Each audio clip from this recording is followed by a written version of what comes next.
All right, so let's just go back to the spinal cord a bit. What are some of the main functions for the spinal cord? A route for axons. A route for axons, yes. So descending motor efferent pathways and ascending sensory pathways. Okay, other big purpose.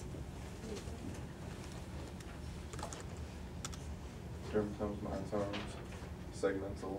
Well, it is a segmental system, but it's not really a purpose. Reflexes. So a lot of reflex activity. So reflex, remember, is a stereotypical response to a stimulus. So we talked about the monosynaptic stretch reflex. And what's the stimulus for that? Stretching the muscle. Okay. And what is our receptor for that? The muscle spindle. And our afferent, how that signal comes into the nervous system? 1A afferent. It comes into where? Comes in the dorsal horn. Synapse is where? Dorsal root ganglion? Well, that's where its cell body is. It doesn't synapse there. What? Synapses onto an It does also, but not for the monosynaptic stretch reflex. That there is a component that's going to go there. We'll go there in a minute. Yep, it's going to go to the ventral horn. It's going to synapse on that alpha motor neuron or that lower motor neuron. That's going to go, where is its axon going to go? To the muscle that got stretched, to the homonymous muscle. To do what? What's the response? Contracted. Okay. So then we had an interneuron in there. We actually have a few interneurons in there. But one interneuron that it goes to, the 1A comes in and goes to an interneuron to do what? What else happens with that alongside the monosynaptic stretch reflex? Inhibits the antagonist? Inhibits the antagonist, and that's autogenic inhibition. So we've got that. We've also got, well, I guess we're on the last slide. Renshaw inhibition. What's Renshaw inhibition? Yeah, when basically an alpha motor neuron, as it fires, is going to send a collateral within the spinal cord to another interneuron, this Renshaw cell, to inhibit itself. So it basically dampens its own contraction. So muscle spindles, what do they tell us? They're a receptor to give us what kind of information? What? The length of the muscle, which, and how fast and what direction it's moving. So it's really got the static piece, which is, what do we call it clinically? That link, position sense, and the dynamic piece is kinesthesia. So it's going to give us both the static muscle length, where are we in space, and the kinesthesia, how are we moving, how fast are we moving, what direction are we moving. All right, so we've got two real purposes for that, or types of information coming from the muscle spindle. We have two afferents, the 1A and the 2. What about the efferents? What are our efferents? Gamma and alpha. What does the gamma motor neuron do? Intrafusal. Yeah, it contracts the intrafusal muscle. Why? So you can still have proprioception even if it's in the shortest position? Exactly. So you can have proprioception throughout the length or the range of motion for that particular muscle. So as that muscle gets, the extrafusal muscle gets shorter and shorter, if we didn't have that gamma motor neuron contracting the intrafusal muscle, the muscle spindle would just become all crinkly and not work. So we don't want that, so we keep it nice and taut so that we can have proprioception throughout the range. Is that kind of the reason for like active insufficiency? Yes. Okay. Yes. Well, it's not completely that, but it's associated with that. Okay. So we do, this is the perfect world of gamma motor neurons. It's not as perfect as I'm. Okay. But active insufficiency is more of a lever arm issue, but it is, you don't have as good proprioception as you do mid-range. Okay. Although it would be nice if you did. So our other big proprioceptor is our Golgi tendon organ. Remember, our muscle spindle was actually in parallel with the muscle. It's right in the belly of the muscle. The Golgi tendon organ is going to be in series. It's going to be at the junction between the muscle and the tendon. So we've got our Golgi tendon organs here, essentially what it's going to be getting activated is when the muscle contracts. So as the muscle contracts, it's going to pull on the tendon and activate the Golgi tendon organ. So what information is the Golgi tendon organ really getting? Force. So the muscle spindle is really telling us about muscle length and movement, and the Golgi tendon organ is really telling us about force production. So how much that muscle is contracted. So it's in series. Its afferent is a 1B afferent, and we'll look a little bit more closely at that. And so most of the time we think of the Golgi tendon organ being activated with muscle contraction. If the muscle and tendon together get stretched excessively, then it will also. So basically it's stretch at the tendon, be it because the muscle's contracting or just excessive stretching. So it's really end range. So what we're basically going to have, again, is complementary information from the Golgi tendon organ telling us how much that muscle's contracting, and the muscle spindle telling us what the length of the muscle is. So what the 1B afferent, or what the essentially the function of the Golgi tendon organ is going to be, is it's going to send an afferent in through the dorsal horn that's going to activate an inhibitory interneuron to inhibit the muscle that just contracted. So it's basically dampening that contraction. Okay.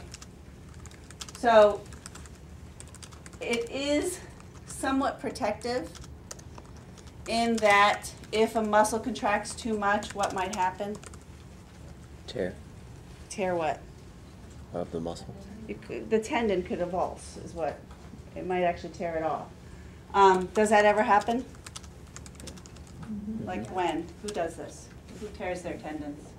Athletes. Athletes. Sometimes. It's usually the most common is the 40-year-old who decides to play basketball and avulses their Achilles tendon. That's the most common complete avulsion of a tendon. It's just the guy who says, oh, I can take the jump, and then can't quite do it anymore. So in theory, what would have happened if the GTO was really working for that basketball player who took that jump, too much of a contraction? It would have relaxed the muscle so that the tendon wouldn't have avulsed. Basically, the guy would fall down. That does happen. That's a clasp knife reflex in which the muscle basically relaxes like a switchblade does. But it obviously doesn't happen all the time. So in theory, it is protective, but in extreme situations, it doesn't protect.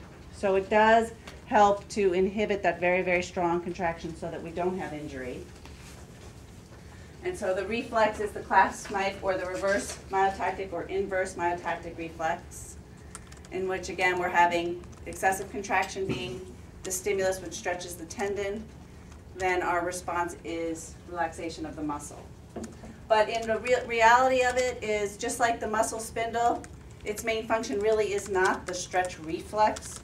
Its main function is to monitor muscle length and changes in it. The GTO is to monitor changes in force and regulate that. So it really is going to slow down muscle contraction as the force increases. So it's going to regulate your contraction. So it's going to be very important for coordination of movement. So here it is looking at the whole pathway. Another name for it is autogenic inhibition. So our GTO gets activated by contraction of the muscle. 1B comes in and inhibits, well, acts on an inhibitory interneuron to inhibit the homonymous muscle, also inhibit the synergistic muscle, also excite the antagonistic muscle. So it's going to have all of the opposite effects of what we had with the monosynaptic stretch reflex. So here it is functionally. So if we put a very large weight where that muscle is going to have to contract a lot to maintain that limb position, the GTO is going to get activated because that tendon is going to have a lot of stretch on it. And then that's going to relax the muscle so that, again, we can regulate the force. And here it is just at a cellular level. Any questions on the GTO? You see this a lot with people with severe spasticity.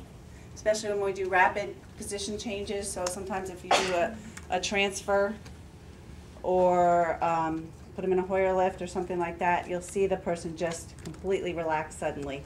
And that's just that inverse myotactic response. So you'll see them really shoot like a clasp knife.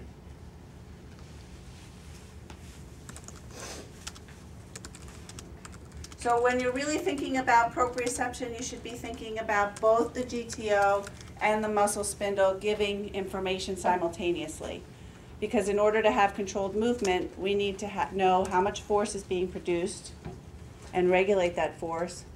We also need to know where that limb is, or where the length of that muscle is, and how quickly it's moving. So all that information goes together. So here's our extrafusal muscle. Here's our muscle spindle in parallel. Here's our Golgi tendon organ, right at the musculotendinous junction. Information's coming in through 1Bs from the Golgi tendon organ, 1As from the muscle spindle, acting on interneurons and not. Bottom line is coordinated activation of the alpha motor neuron based on how much the muscle's being stretched and how much it's contracting. And then we have descending input that always activates both the alpha motor neuron and the gamma motor neuron.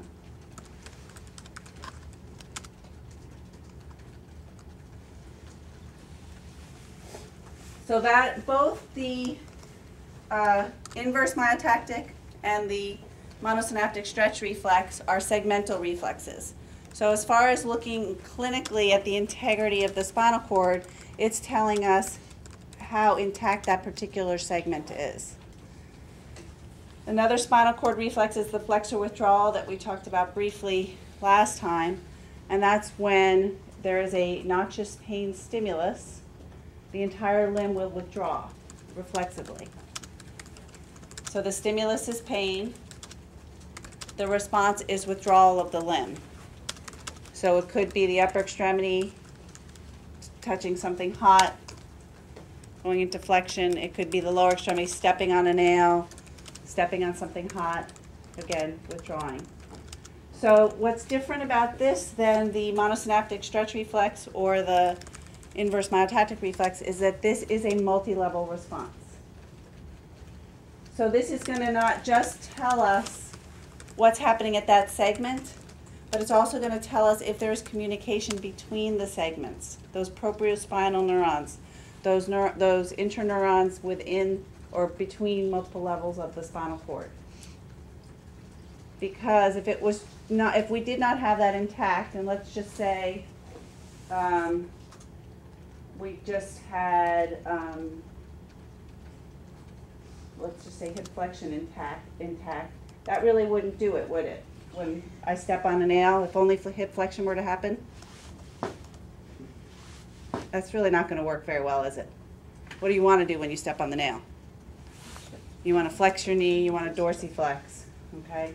So this is going to really give us an indication that we're communicating between the lumbar, well, the upper lumbar, the lower lumbar, and the sacral levels. So our stimulus is a painful or noxious stimulus, again, either stepping on something, touching something. The receptors are going to be our cutaneous receptors, which we're going to talk about in the next lecture, that are going to detect that pain. And then our response is protective withdrawal of the limb. Dr. Yep. Is that like the theory behind a sternal rub? Like if you do a sternal rub? What? Like if someone's unconscious? If someone's unconscious? Yeah, an OT did that in clinic last week. This guy was like asleep and they couldn't wake him up, and she was like, "Oh, we could try that." And they. I don't think this is the theory for this. I thought that was more of a. I'll have to look, but I don't think that's the. I don't think so. I Okay. don't want to say something wrong. All right. But I see your connection, but I don't think that's it. Okay. At least I've not heard that theory, so I could be wrong. One time I was wrong. One time. In the last 5 minutes. All right. So anyhow, with flexor withdrawal, what we've got again a cutaneous pain receptor detecting the pain sensation, sending an afferent in, going to interneurons, and again, the big thing here is that it's polysynaptic, that it's going to go between multiple levels of the spinal cord, all on the same side of the spinal cord. So what flexor withdrawal will tell us are whether communication between the various levels of the spinal cord is working. So here it is, just more at a cellular level. Again, we've got our pain coming in through our A delta fibers that we'll talk about. Certainly it's going to go up to the cortex. You'll eventually realize that you felt some pain.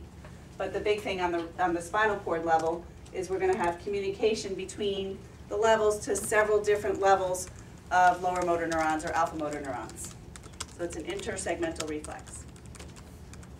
Then our last sort of spinal cord reflex is our cross extension reflex. And this is going to look at the commissural communication in the spinal cord. So the communication between the sides.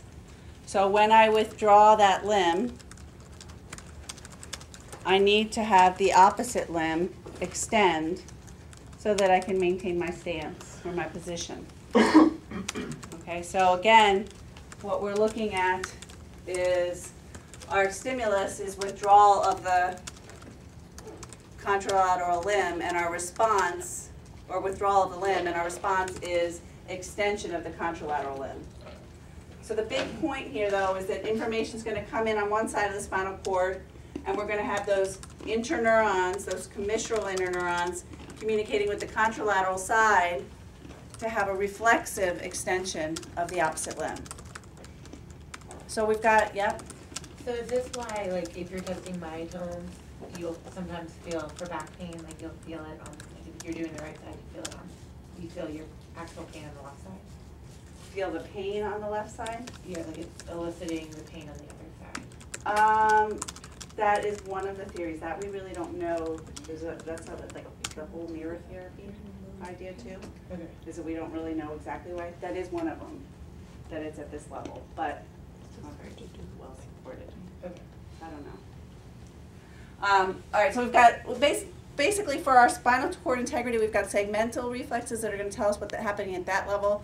We've got the intersegmental reflex of flexor withdrawal, and now we've got the commissural fibers to test them with the cross extension. We use this a lot actually clinically. Why might this actually be something that we'd see this reflex happen that might help clinically? When a limb gets flexed, why might we want the other limb to extend? For gait, might be, or balance, for steps. So you'll actually see some kids, or some adults even, have this cross extension reflex, which will be used for rehab. But we'll talk about another one that we'll use in a moment. So here it is, just again at the cellular level. So we're looking at communication, the commissural fibers between the right and the left side of the spinal cord. Another reflex just to keep in mind is the Babinski. So the normal Babinski response would be flexion of the toes. A positive Babinski is extension of the toes. And this is a spinal cord reflex that we typically inhibit with supraspinal or cortical input. So when that communication between the cortex and the spinal cord or the lower motor neurons is affected, we then see it emerge. When do we see a positive Babinski and it's normal? Babies. In babies, because they have not controlled it yet with their supraspinal input. So it's just like really bowel and bladder function. So that also, as a child matures, they get cortical control over the bowel and bladder, and rather than just being reflexive. Very similar. Okay. Central pattern generators. So there is a theory, and it's pretty more than a theory, that within the spinal cord, amongst levels, that there are networks of neurons that work together. So there are groups of interneurons that generate together certain motor patterns. So these are called central pattern generators. There's some some good evidence for gait being a central pattern, there being a central pattern generator for gait. Certainly we can't have central pattern generators for all motion. Motion is just too complex and too variable for us to have a pre-wired set of neurons that always activate together. But one that's very strongly supported is gait. So the idea of a central pattern generator, get out for a minute.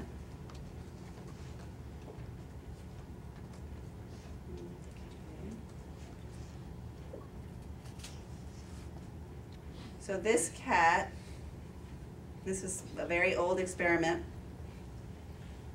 Okay, so this cat, his brainstem was actually lesioned. So he does not have the corticospinal tract intact. And what's the cat doing? Running. It's like, Well, yeah, it's walking, and then what we also notice, Head's going up and down. his head's going up and down. Yeah, but I'm going to have him go again, because what you want to see is a couple different things that happen with this cat.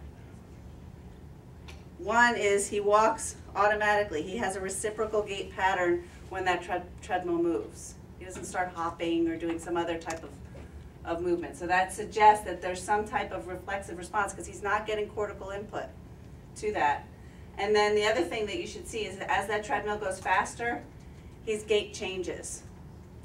So just like with horses, yeah, I was just about to say that's on horses. exactly, and even humans, right? So if I were to tell you to go at one speed, at a slower speed, you'll probably do walk like this. If I told you to go really fast, what would you probably do? You'll run. So you'll change your motor pattern, okay? This cat changed its motor pattern depending on the stimulus of the treadmill, not from cortical input. So it's just like chickens without heads and all that, that the idea is that we do not need cortical input for all movement, that within the spinal cord we have this interconnection between neurons that allows us to have these motor patterns. The best evidence is for gait. At one point it was thought that we must have central pattern generators for everything, but that didn't last very long.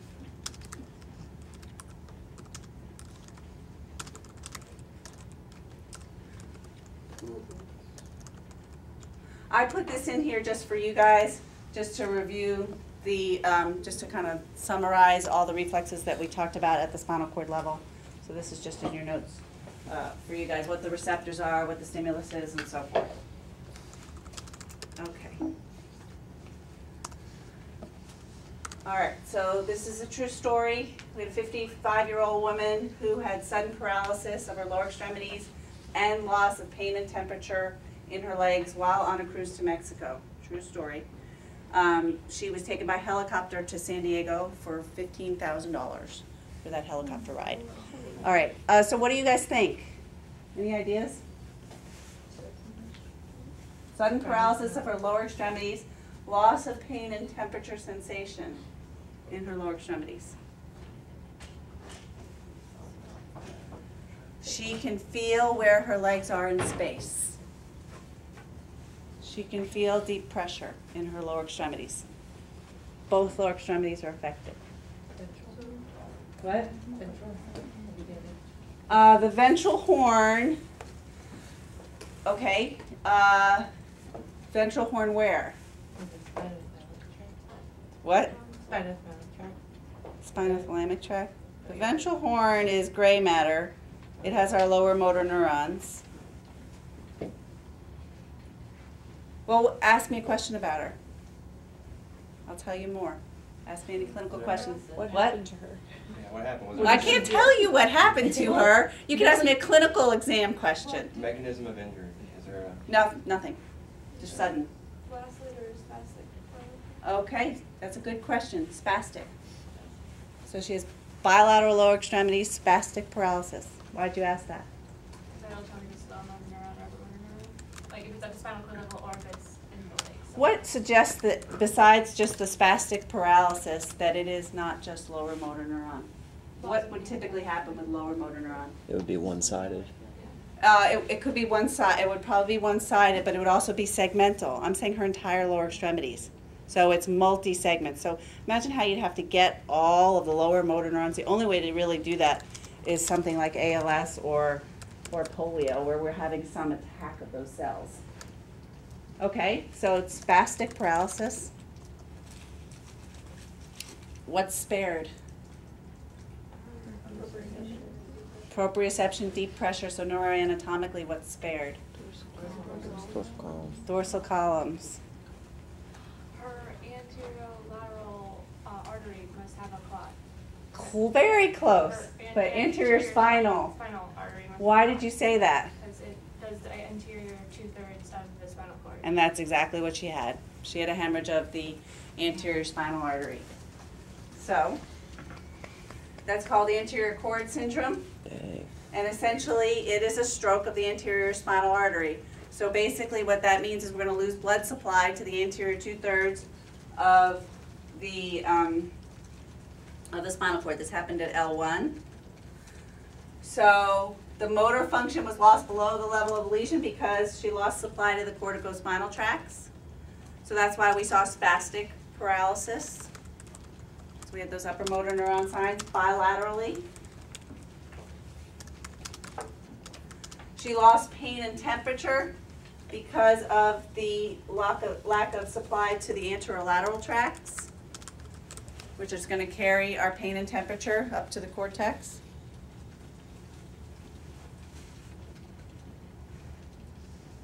And then the dorsal columns were spared. That's why she could feel where her lower extremities were in space. So just as a follow-up, she did actually walk with long leg braces. She ended up getting rid of them, but she did do pretty well overall. So she still was paralyzed, but she could ambulate with long leg braces. Any questions? Okay, good. All right, let's go on to somatosensation.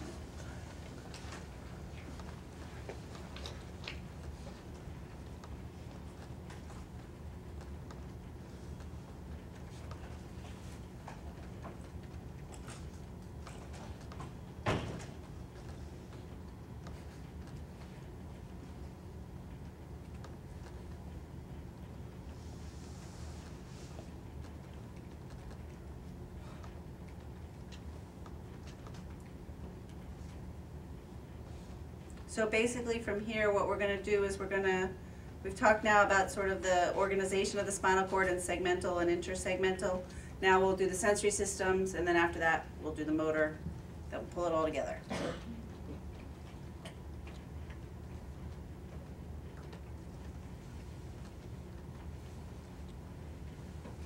Okay, so what we're going to talk about is how pain and temperature is actually transmitted.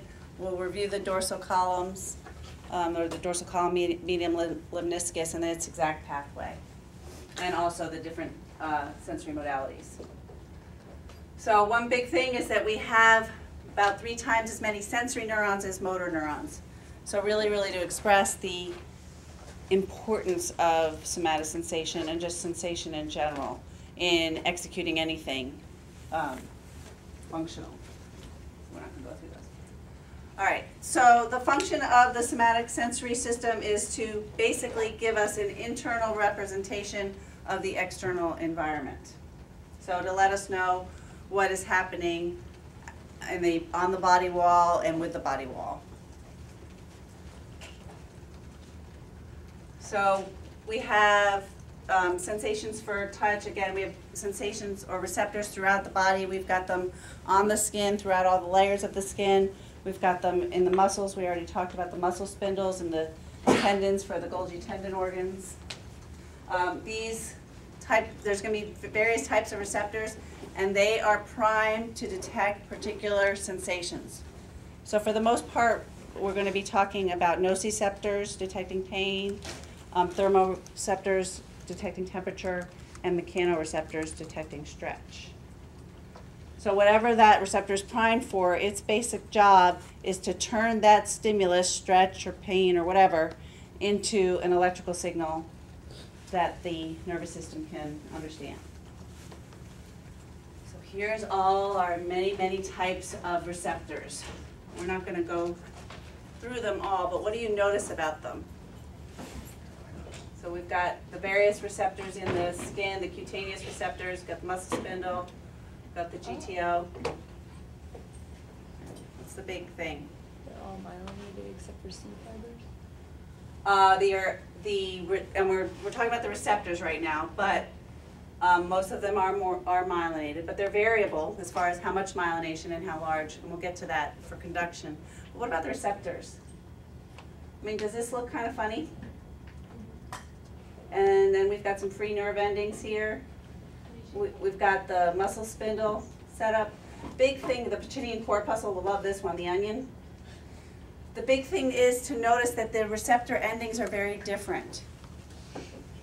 And so what they've actually done is they've taken the onion off of the pacinian corpuscle, and then it ends up detecting the same sensations that our free nerve endings, our pain sensors, versus deep pressure. So these nerve endings, or the way they're formed, is actually set up to detect whatever that particular sensation is.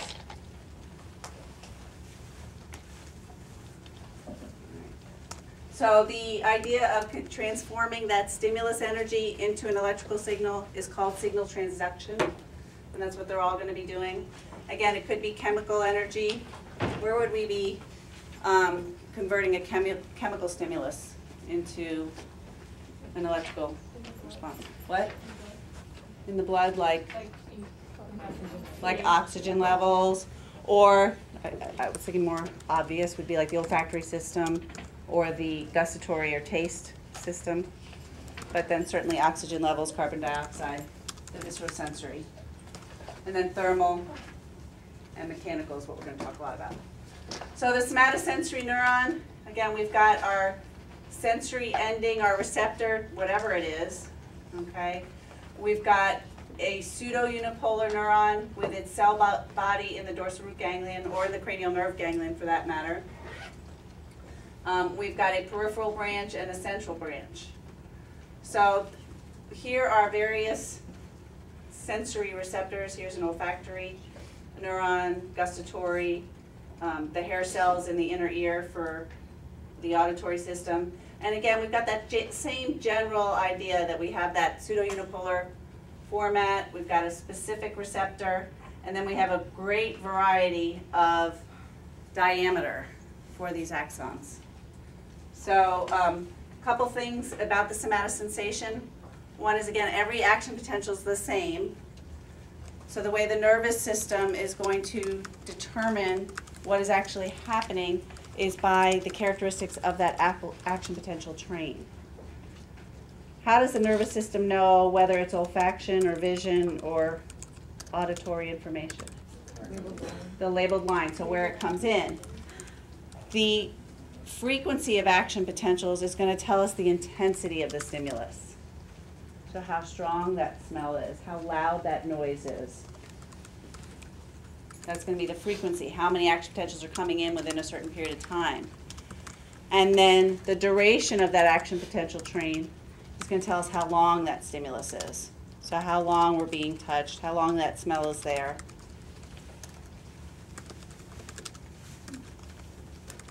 So just as an overview that we've talked about already, we've got our first order neuron that's going to have, again, a receptor in the periphery. It's going to come in to the nervous system. It's going to synapse in different locations depending on the information that it's carrying. But either way, that second inner neuron, or that second order neuron, is going to be the one that's going to cross midline to go to the contralateral thalamus, to go to the cortex. So that would be the third order neuron, would be from the thalamus to the cortex. So today we'll actually talk about the two pathways where they cross separately or differently. So again, we've got our dermatomes. I wanted to just stress the difference between the dermatomes and the peripheral nerve fields. So our dermatomes are going to be the area of skin supplied by a particular spinal segment. So we've got our dermatomal map, and then our peripheral nerve fields are going to be multiple spinal segments that are contributing to a particular nerve. So our maps are going to be very different.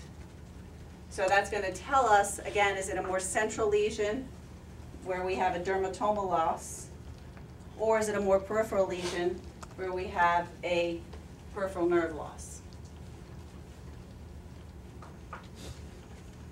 So signal transduction, again, is transducing a stimulus into an action potential, into electrical energy. So the things we're looking at in the neural code are the modality, which is what type of information through the labeled line, the duration of the stimulus, which is, again, how long that action potential train is, the intensity of the stimulus, how many action potentials are coming in, and then also the location. Was I touched on the ear? Was I touched on the hand? What muscle are we looking at? So that's going to be the somatotopic organization. So again, just how we're coding intensity is how many action potentials are coming in, duration, how long. So every sensory unit has lots of different characteristics. And so we're going to see, and we need this because we have a complex sensory information coming in.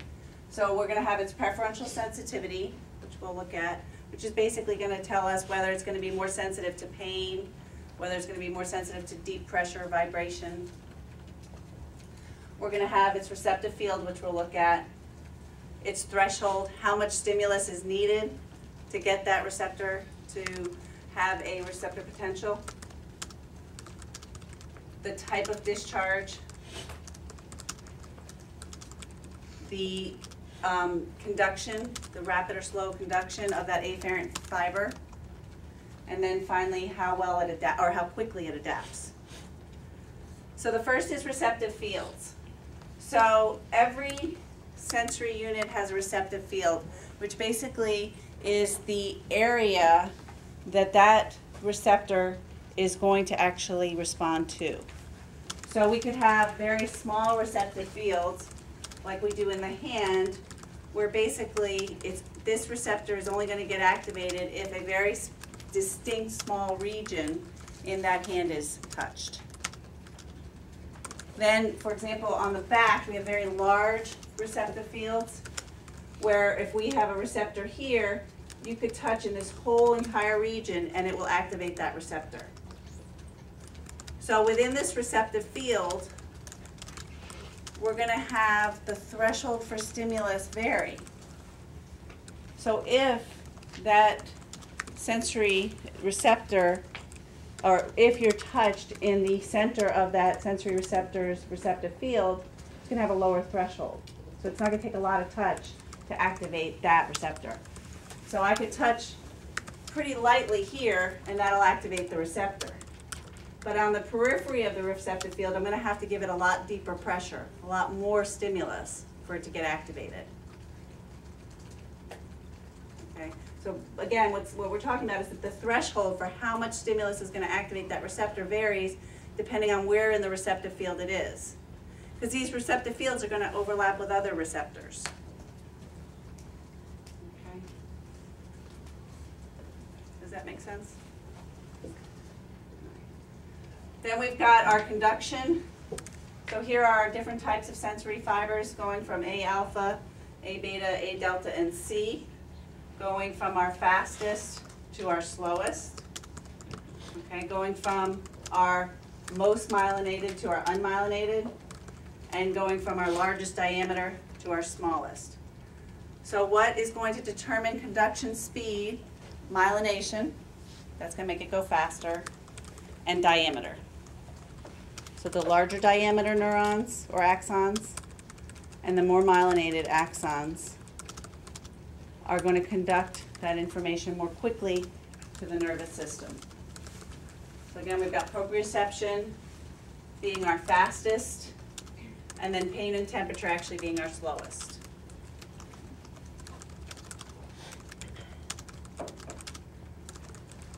Then we've got how quickly that sensory unit adapts to the stimulus. So it could be a rapidly adapting or a slowly adapting unit. So a rapidly adapting one is a receptor that essentially, if well, here's a good example. How many of you are constantly aware that your clothes are on? That'd be kind of distracting, wouldn't it? But if all of a sudden your clothes disappeared, might you notice it? Yes, you would, right? So when your clothes are on, when you first get your clothes on, you sense it, but then those receptors need to adapt so that you're not constantly getting that sensory information. So they have adapted, okay? So our rapidly adapting receptors are going to be those receptors that are going to activate when the stimulus changes. And then they're going to adapt and you're going to get used to it again. So when your clothes all of a sudden get removed, those receptors get activated, then they get used to it, and now they just know you're naked and you're fine, okay? Or the clothes get on. Then we've got our more slowly adapting receptors, and it's a continuum, that are going to constantly fire while that stimulus is on. So we need this because we need the nervous system to be able to get background information, those chronic stimuli that are out there, the noise that we hear. But we also need the nervous system to be able to detect or focus on the changes in sensory information. So we need that combination of slowly adapting receptors and rapidly adapting. So this is just showing you what happens with somebody pushing on the skin, okay? So the rapidly adapting receptor potentials are shown in green, and the slowly adapting are shown in red. So as I push or put my hand on someone's shoulder, okay, those rapidly adapting receptors will activate right when I put the hand there to say, oh, there's a hand there. Then they're going to adapt, and they're going to stop firing. They're not going to fire again until that hand is removed. So the rapidly adapting receptor is responding to the changes. And then the slowly adapting is shown in red, and that's just telling me, yep, that hand's still there, yep, that hand's still there, yep, that hand's still there. So we're going to have a combination of both, but you need that to know when things change.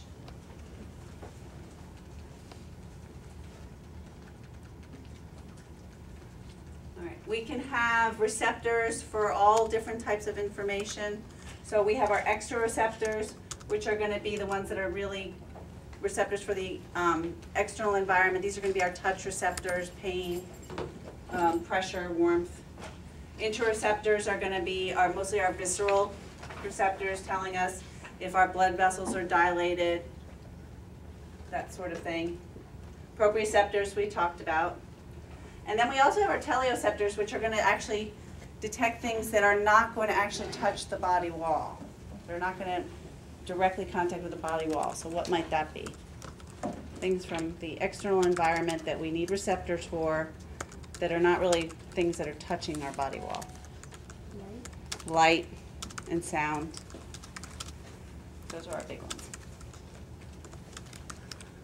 So here is the skin. We're not going to talk about which receptors are at every level of the skin, but what I want you to see is that there are, in all of the layers of the skin, there are very specific receptor endings that are going to detect things separately. So light touch is detected separately from deep pressure, which is detected separately from pain and vibration. So again, here's just the skin. So we might, depending on if somebody has a burn or some type of integumentary loss, they might lose some sensations, but not all sensations. So our big somatosensations are going to be our discriminative touch, our 2-point discrimination, our pressure and vibration, and then just our crude or light touch. Discriminative touch or 2-point discrimination is going to vary a ton across the body wall.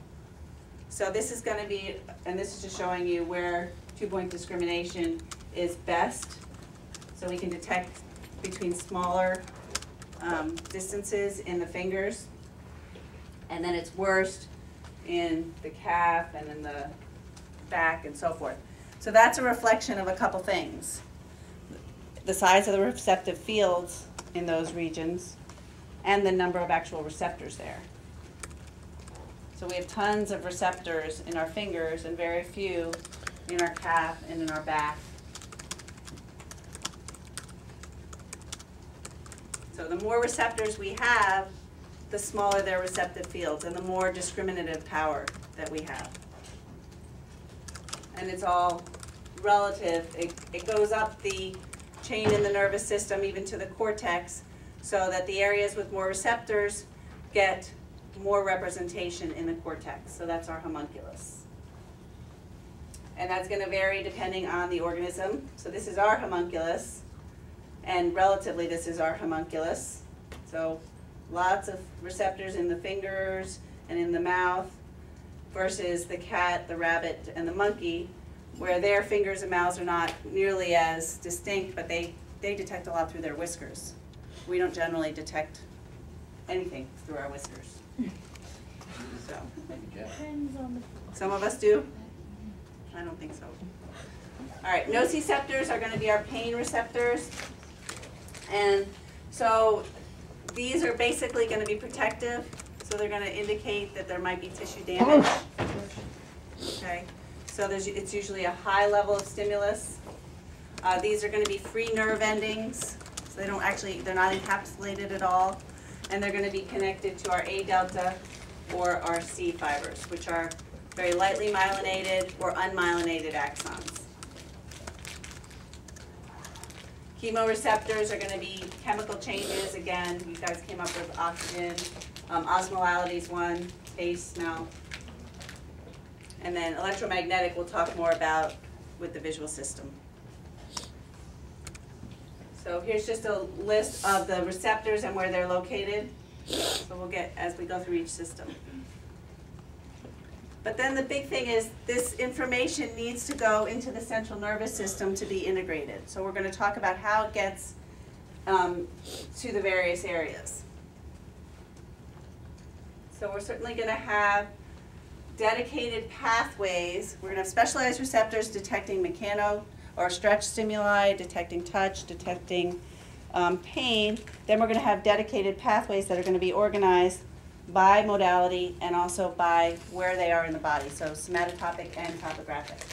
And then we're going to have control centers within the central nervous system that are going to integrate that information, that are going to take it in and then maybe go to some output or association areas. So they're going to figure out what it means.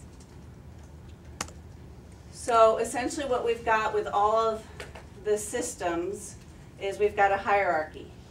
So we've got our control centers, our primary areas. So here's visual, somatosensory, and auditory. They'll all go to a primary area in the cortex, primary visual cortex in the Cowperin region and the occipital cortex, primary somatosensory in the postcentral gyrus, and primary auditory in the superior temporal gyrus. And then we're going to go to a secondary area and then finally to association where it's going to integrate all of the modalities. So we're going to figure out these pathways, and today we'll do this one.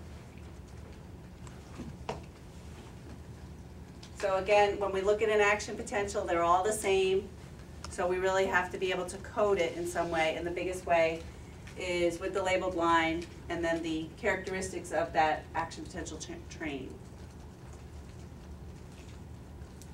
So our large diameter axons, remember these are going to be our fast ones, proprioceptives. So these are going to come from muscles, tendon, joints. These are going to be associated with our muscle spindles and our GTOs. Our medium-sized ones are going to be more of our touch receptors, our stretch receptors, deep pressure.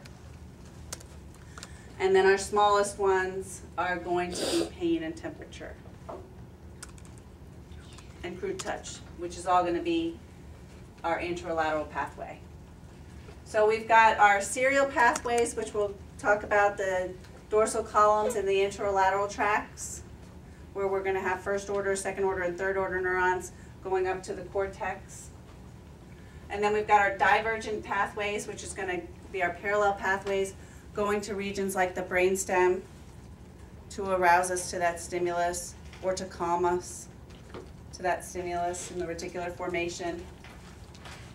And then we've also got the subconscious pathways that are primarily going to go to areas like the cerebellum so that we can regulate our movement patterns in response to this sensory stimulus.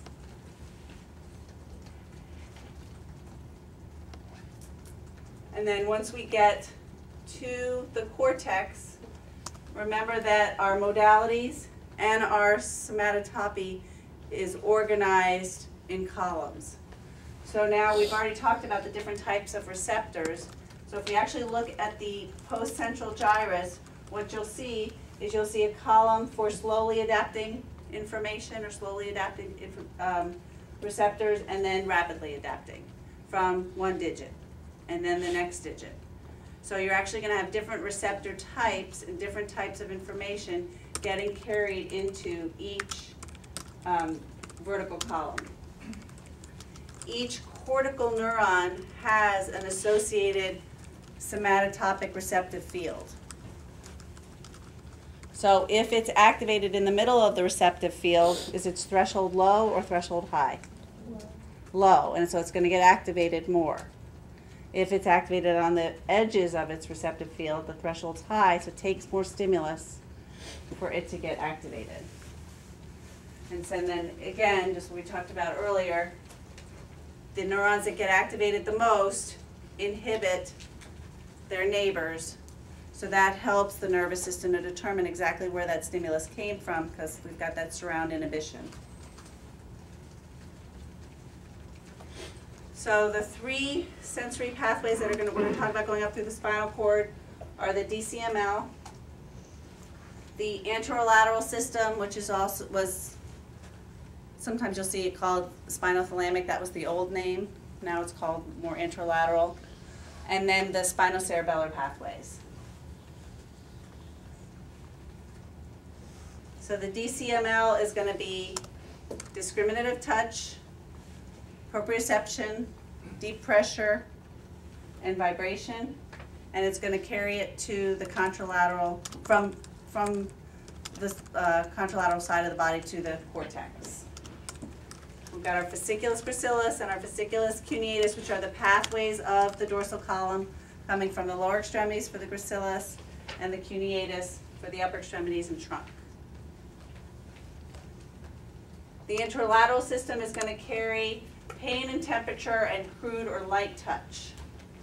So touch in and of itself, when we just ask somebody if they can feel it, is it a DCML or is it anterolateral?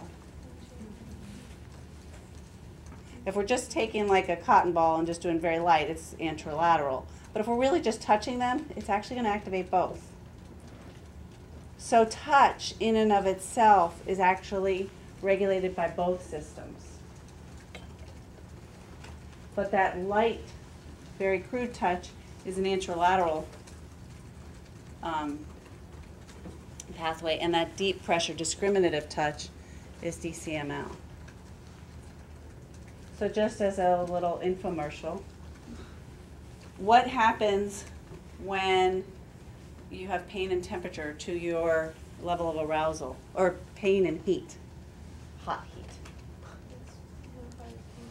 It's pain, and so what does that do to your arousal?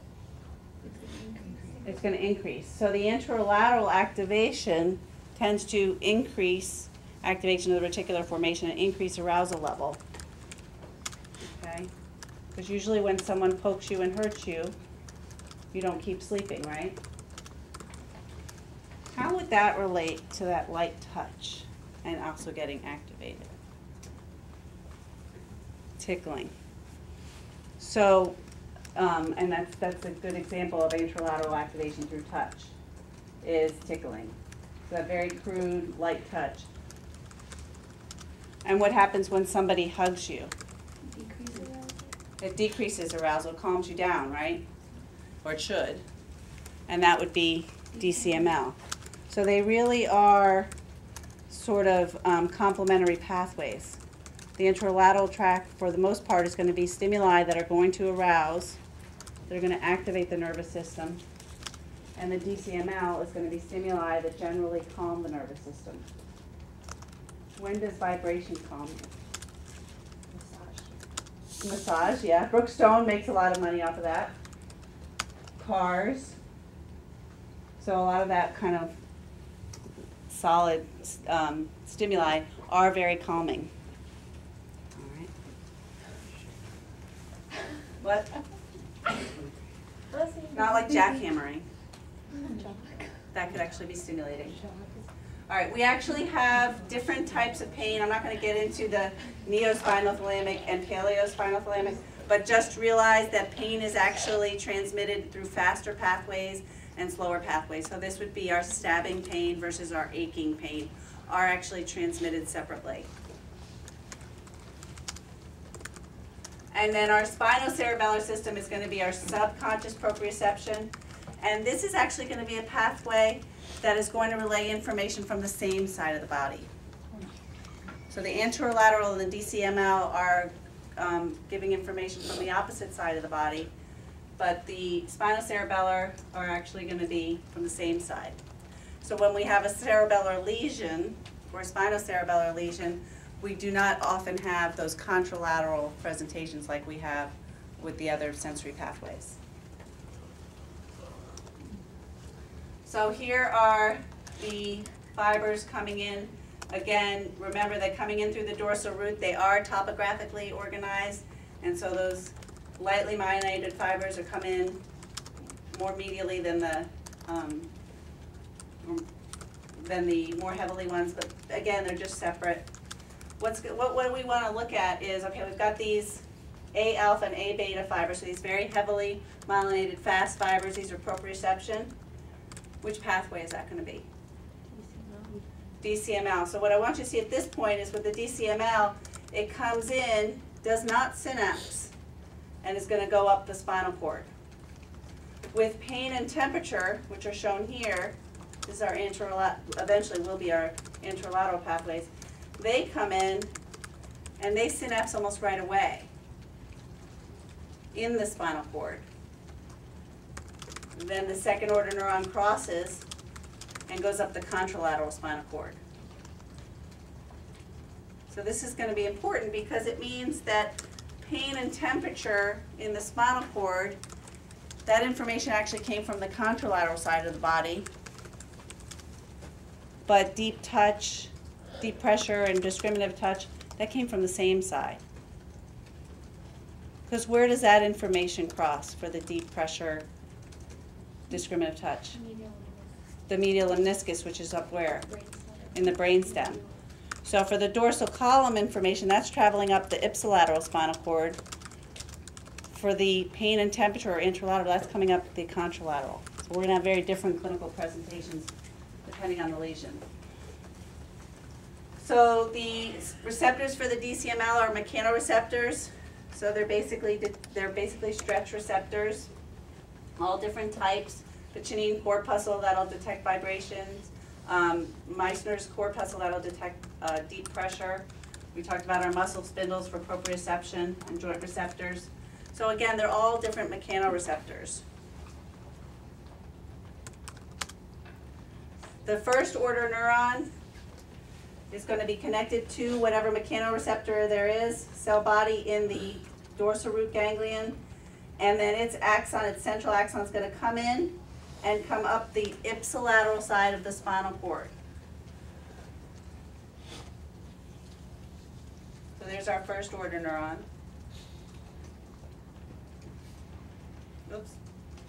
Our second order neuron, its cell body is going to be in the nucleus gracilis or the nucleus cuneatus, depending on information coming from the upper or lower extremities. And then its axon is going to cross in the medial lemniscus and go up the contralateral brainstem to the thalamus. And then the third order neuron, its cell body is actually going to be located in a nucleus called the ventral posterior lateral nucleus of the thalamus, and it's going to go up to the cortex. So in the thalamus we have several nuclei, and for the DCML, this information goes in the ventral posterior lateral region. It's all somatotopically organized. If you look at the DCML, again, we've got our fasciculus gracilis being more medial and our fasciculus cuneatus being more lateral. And it basically goes from sacral to lumbar to thoracic to cervical within these regions. If you look at our corticospinal tract, it's organized with the cervical region being most medial, and then the thoracic, and then the lumbar. If you look at the spinothalamic tract, we've got our cervical region again, most medial, going toward the sacral region. So the dorsal columns are the only one that are kind of the opposite organization. And then it's organized also somatotopically at the cortical level. So that's our DCML. Covered that one. Then we've got our anterolateral or our spinothalamic tract. This is going to be our pain, temperature, and crude touch. So these receptors are going to be a little different. These are going to be free nerve endings, many of them. All right. Their cell bodies are going to be, or the axons are going to be similar to the DCML, where the cell bodies are going to be in the dorsal root ganglia. It's going to be a pseudo-unipolar neuron. Its central axon is going to come in through the dorsal root into the dorsal horn.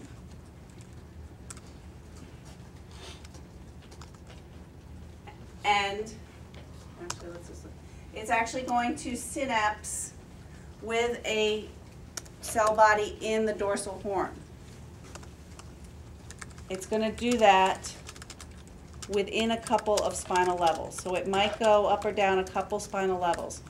So what does that mean clinically is that depending on the lesion, it's going to be not necessarily the same level where we see DCML loss and anterolateral, because sometimes it comes in and goes up or down a couple levels, so it's a little bit messy with pain and temperature.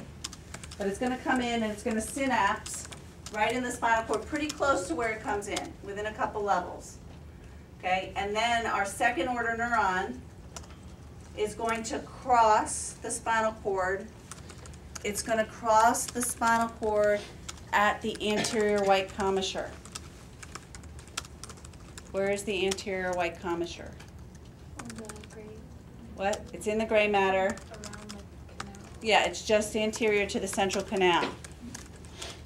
So just anterior to that central canal, what type of information is being relayed? Pain and temperature. So if we had an injury in that central region of the spinal cord, what might we see? Pain and temperature loss at that level, because these are the neurons that are just coming in and crossing. So it crosses at that anterior white commissure and then goes to the contralateral anterolateral tract and then comes up to the contralateral thalamus. It's also somatotopically organized.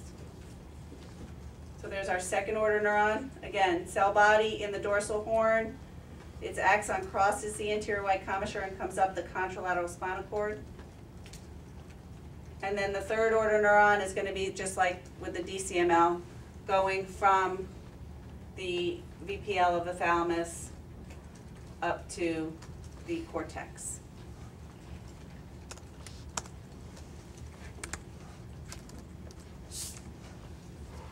So here is just looking at the pathways, again, going through the spinal cord. The big picture, the big thing that we want to note here is that information coming from, let's say, my right side of my body, if it's pain and temperature, where is it traveling in my spinal cord? On the left side, because it pretty much goes in and crosses almost right away. If it is deep pressure, discriminative touch, where is it traveling in my spinal cord? On the same side. So if I were to damage the right side of my spinal cord, where would I lose pain and temperature? Left. Where would I lose discriminative touch? Right. So that means that a patient would have different types of sensory loss on either side of the body.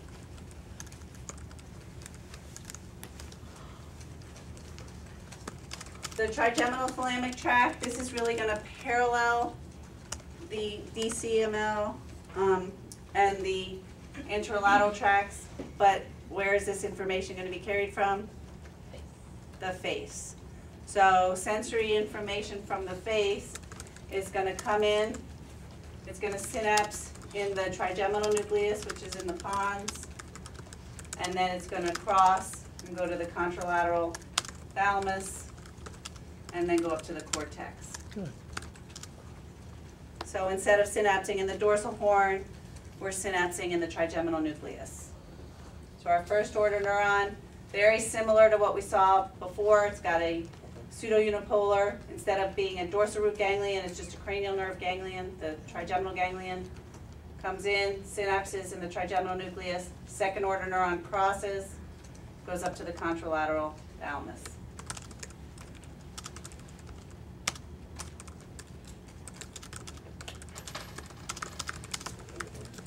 We're gonna start this one and we'll finish. Yep. Where does the last one cross? Like, what's the location? Right at the level of the trigeminal nucleus, so right in the Okay. pons. That's a good question. Goes right away. So it's more like the interlateral organization. They go to the contralateral bone. So it's really the same exact idea, but now we're in the cranial nerves. I mean, now we're coming from the face into the trigeminal ganglion, or into trigeminal nucleus instead of coming into the dorsal horn. Okay, so when you cut your finger and it hurts, what do you do? Grab it. Why? Stimulate A betas. Stop the blood. What? Just to stimulate something what? Stimulate the A betas. Why? Because they carry a faster transmission signal than the pain. Exactly. Right. Yeah, that was beautiful. What do we do? We're going to, because pain and temperature is carried what? By what? A delta and C. A, delta, and C. Fast or slow? Slow. So in order, we don't want to feel the pain, do we? So instead, we are going to do a DCML stimulus. We're going to do deep pressure, squeezing, rubbing, right? Is that like a E-stim? Yep, that's the theory. Well, that's the theory behind TENS. Exactly, is that we're stimulating the DCML, and it's not as simple, but it is pretty close to as simple as these fibers are going to go faster. So what's going to get to the cortex is what sensation? Deep pressure. So we're going to feel the squeezing or the rubbing rather than the pain. Or in the case of TENS, we're going to feel that stimulus rather than the pain. And so, and we'll go through some of the neuroanatomy of it, but this is what we call the gate theory of pain, is that we're basically blocking a gate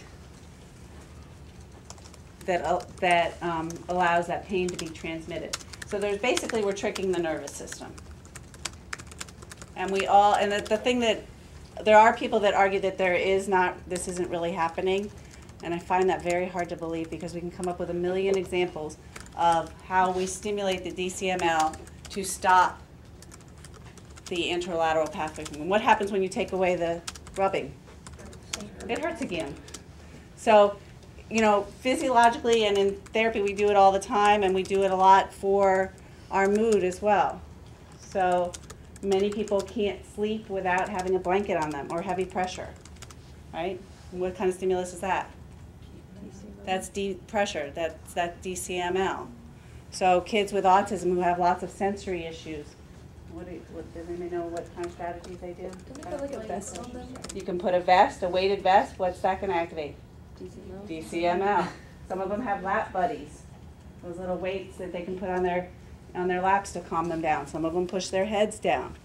We're doing all these different things to activate the DCML so that that's the sensation we get, rather than this anterolateral stimulating painful sensation. So we'll get into the neuroanatomy of that next time, but you guys already figured out the gate theory. Is it the same concept with like how like in physical They therapy made how us. people like They shake made out us. the shoulder or something like that? Mm-hmm. So it's so simple. Yep, it's the same ideas, and we use brushing, and we do some other different types of things.